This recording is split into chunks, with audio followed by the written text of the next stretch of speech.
नमस्कार, आर्य न्यूज देख रहे हैं आप। मैं हूं आपके साथ पल्लवी सिंह। उत्तर प्रदेश बुलेटिन की शुरुआत करेंगे अहम खबरों के साथ। पीएम नरेंद्र मोदी ने शनिवार को जालौन में बुंदेलखंड एक्सप्रेसवे का उद्घाटन कर दिया है। सुबह ही विशेष विमान से वो कानपुर एयरपोर्ट पहुंचे, जहां सीएम योगी आदित्यनाथ ने पीएम मोदी का भव्य स्वागत किया। इसी के बाद वो जालौन के लिए रवाना हुए। बता दें कि बुंदेलखंड एक्सप्रेसवे पीएम मोदी की एक महत्वाकांक्षी परियोजनाओं में से एक है। इसका शिलान्यास उन्होंने कर दिया है और इससे पहले 2 साल पहले ये शिलान्यास किया गया था, जहां पीएम मोदी ने फरवरी 2020 में इस एक्सप्रेसवे का शिलान्यास किया था। इसे फरवरी 2023 में पूरा किया जाने का लक्ष्य रखा था, लेकिन कोरोना संकट के बावजूद इसे 8 महीने पहले ही पूरा कर लिया गया है। एक्सप्रेसवे के निर्माण से सरकार और इस परियोजना से जुड़े अधिकारियों में भी काफी उत्साह दिखा।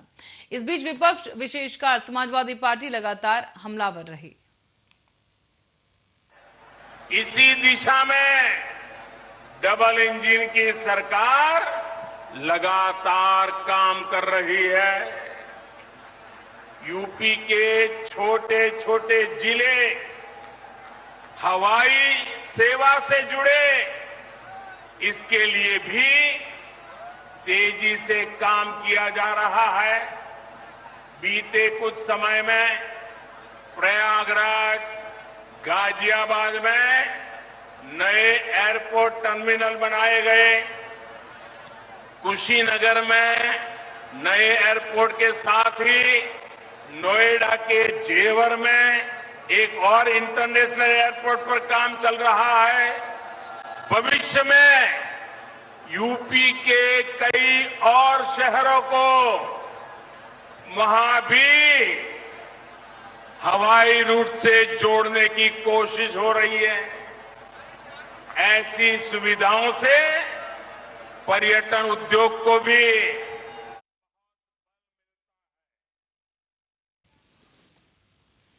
और उत्तर प्रदेश के पूर्व मुख्यमंत्री और समाजवादी पार्टी के राष्ट्रीय अध्यक्ष अखिलेश यादव के द्वारा एक ट्वीट किया गया।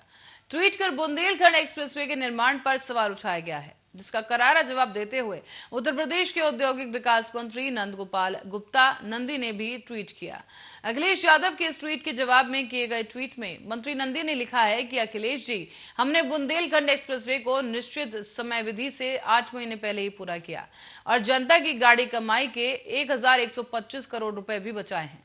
आपके समय में लूट खसोट और बंदरबाज के लिए जानबूझकर परियोजनाएं लंबे समय तक लटकाई जाती थी। गनीमत है कि हर बार की तरह आपने ये कहकर अपनी जग हसाई नहीं कराई कि बुंदेलखंड एक्सप्रेसवे का काम हमने शुरू किया था और फीता कोई और काट रहा है।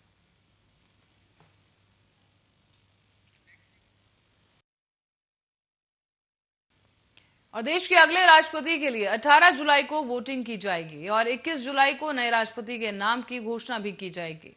एक तरफ एनडीए के द्रौपदी मुर्मू को खड़ा किया गया है उम्मीदवार के तौर पर, जबकि दूसरी ओर विपक्ष ने यशवंत सिन्हा को अपना दावेदार बनाया है। अब सभी की निगाहें वोटिंग पर टिकी हुई हैं कि कौन सी पार्टी किसका समर्थन करती है। इसी बीच शनिवार को आम आदमी पार्टी के सांसद संजय सिंह ने कहा कि आम आदमी पार्टी राष्ट्रपति चुनाव में यशवंत सिन्हा का समर्थन करेगी। संजय सिंह ने यह भी कहा कि हम द्रौपदी मुर्मू को सम्मान करते हैं, लेकिन वोट यशवंत सिन्हा को करेंगे। बता दें कि राष्ट्रपति चुनाव में सांसदों और विधायकों की कुल संख्या को मिलाकर वोट की वैल्यू निकाली जाती है। इस वक्त देश में कुल वोट वैल्यू करीब 1,86,431 है। किसी भी उम्मीदवार को राष्ट्रपति बनने के लिए 5,43,216 वोटों की जरूरत होगी।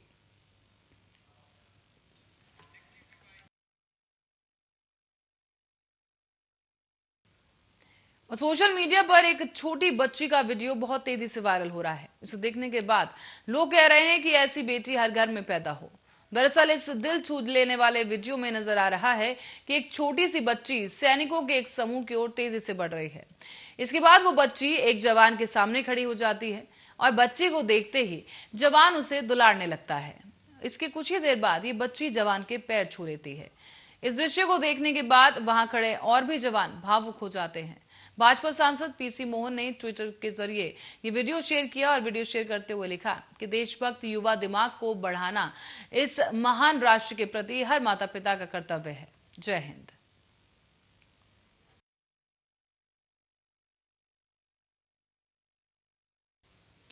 और खबर कानपुर से है, जहां घर से कूड़ा फेंकने निकला एक बच्चा गायब हो गया है। मां की तबीयत खराब होने के कारण आज बच्चा कूड़ा फेंकने गया था, लेकिन काफी देर तक जब वो वापस नहीं आया तो पिता ने मौके पर जाकर देखा तो बच्चा नहीं मिला है। मां के द्वारा दी गई जो कूड़े की पॉलिथीन थी जो लेकर बच्चा निकला था, वो वहीं पर पड़ी मिली, लेकिन बच्चा वहां नहीं था। तो वहीं इस दौरान परिजनों ने पुलिस को सूचना दी और पुलिस सीसीटीवी फुटेज में अब जांच करने में जुटी है और बच्चे को तलाशने की कोशिश जारी है।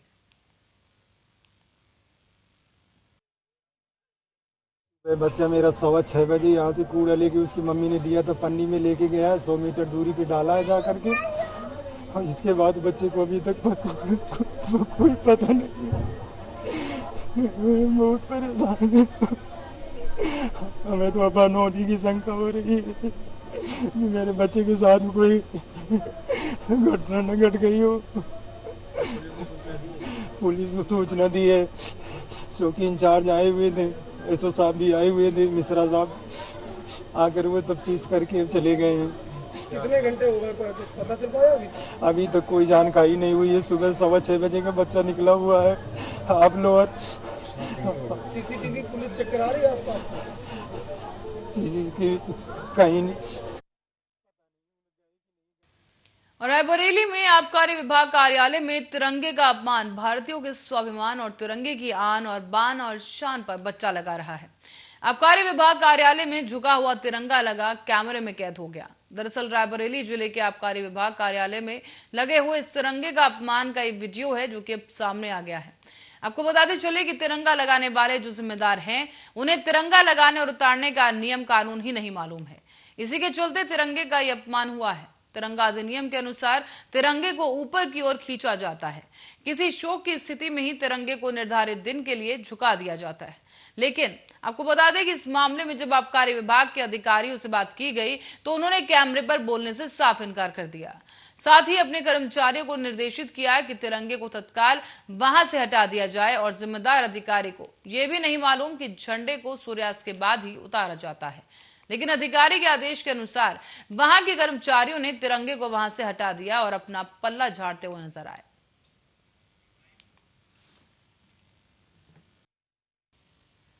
और बढ़ते अगली खबर की ओर, रामनगरी अयोध्या में प्रभु श्री राम लला के मंदिर निर्माण के कार्य तेजी के साथ चल रहा है। मंदिर निर्माण में बसी पहाड़पुर के पिंक स्टोन से रामलला का भव्य मंदिर बनाया जा रहा है। तो वहीं रामलला के मंदिर में गर्भगृह को लेकर 14 दरवाजे होंगे और अब इन दरवाजों को लगाए जाने के लिए मकराना मार्बल, चौखट और बाजू बनवाए जाएंगे। इनकी नक्काशी मुस्लिम समाज के लोगों द्वारा की जा रही है और ये चौखट बाजू राम जन्म कार्यशाला में आकर रखे जा चुके हैं। अब मंदिर निर्माण के साथ इन्हीं चौखट बाजू से रामलला के मंदिर का गर्भगृह द्वार और 13 अन्य द्वारों की चौखट बाजू बनाए जाएंगे। हालांकि इसके लिए लकड़ी का चयन करना अभी बाकी है। ये श्री राम जन्मभूमि पर मंदिर निर्माण में 3.5 लाख 4 लाख घन फुट पत्थर जो लगने हैं, उसके अलावा जो है जो दरवाजे बनेंगे, जो द्वार होंगे, उसमें जो है संगमरमर का पत्थर लगेगा और ये संगमरमर जो है मकराना से लाए जाएंगे और लाए गए हैं। यहाँ पर जो है पूर्व में जब श्री राम जन्मभूमि न्यास के द्वारा नक्काशी कराई जा रही थी पत्थरों की, उस समय ही जो है मकराना से इन चौखट बाजू को लाकर रखा गया है। यहाँ पर उसकी नक्काशी की गई है और वो चौखट बाजू जो 24 द्वार बनेंगे उसमें जो है इन चौखट बाजुओं का उपयोग होगा, इसको लगाया जाएगा। तो ये दूधिया कलर के संगमरमर के हैं, श्वेत हैं और यह पत्थर जो है इसकी आयु भी है काफ़ी लंबी। मुझे लगता है कि 2000 वर्ष होगा हो इसकी आयु। और वैसे तो पिंक सैंडस्टोन की आयु जो है ना।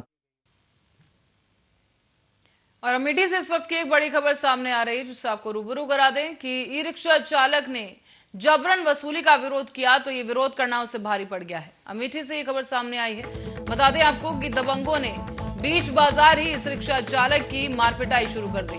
पिटाई का ये वीडियो तेजी के साथ सोशल मीडिया पर वायरल हुआ है। बताया जा रहा है कि अवैध वसूली के खिलाफ ये रिक्शा चालक जब विरोध कर रहा था तो इसी दौरान ये दबंग गुस्सा हो गए और ई रिक्शा चालक की जमकर मारपिटाई कर दी गई। इस दौरान पिटाई का ये वीडियो सोशल मीडिया पर वायरल हो गया है। बताया जा रहा है कि कुछ युवकों ने अवैध वसूली की और इस दौरान जब विरोध किया गया तो ई रिक्शा के साथ मारपीट शुरू कर दी गई।